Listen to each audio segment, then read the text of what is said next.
I consider lean fi to be you have enough money coming in to cover your like bare necessities, like the absolute bare minimum. Other ones are like barista fi, where you could work part time. And I think it's barista particularly because I heard that like they get insurance. Like if you work at Starbucks, they cover your insurance.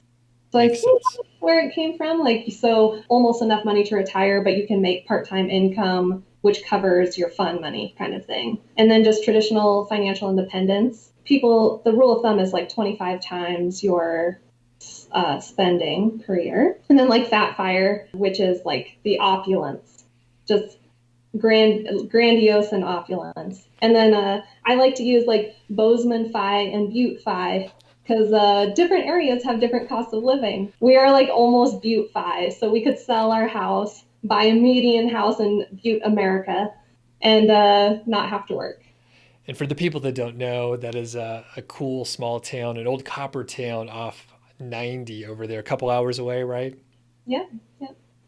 Not bad. So you could move out there. There's not as much to do, I guess, but and it's an old copper town, so it's kind of weird in that way. So for the fat fire, have you heard? Oh, and I won't even say fire. I'll say fat fi. So we won't even get in trouble with the retirement stuff. I've heard like six figures of expenses. Of course, it could scale to like whatever you want to spend, right? If you had a big family, you could spend like an unlimited amount on travel. But with two people, I would almost struggle to spend 100K. Yeah, that's where we are with it too. The weird thing about it is, you're trying to save money, so you just, kind of focus on finding happiness along the journey. And so, we're very happy at 40,000 per year. So it's almost like like you said, you'd almost have to try to spend more. Like we have to go out of our way to try to even hit 40. We've actually been at like 38, 39, 38 the last 3 years. So like even getting there, like trying to relax spending is, almost difficult, which is a weird thing to say, right? Yeah, Um, that's crazy. so yeah, it's a big number, fat pie. So one of the other areas that you mentioned to me earlier was about just making sure you're getting your assets into a place where it could help you so it could help you earn more and basically be income producing. So what's the struggle with that? Like why is that hard and what are you aiming to do to get to that sort of ideal spot? Yeah. So I think that this has been a struggle for me because I value security more than freedom. So I, kind of lean towards cash hoarding, a collector of sorts. So trying to make sure that we are still optimizing, making sure that as cash comes in, we're putting it into income producing assets. So a few years ago, I started tracking how much of our net worth, what percentage is in income producing assets, and what percentage of it is in non income producing.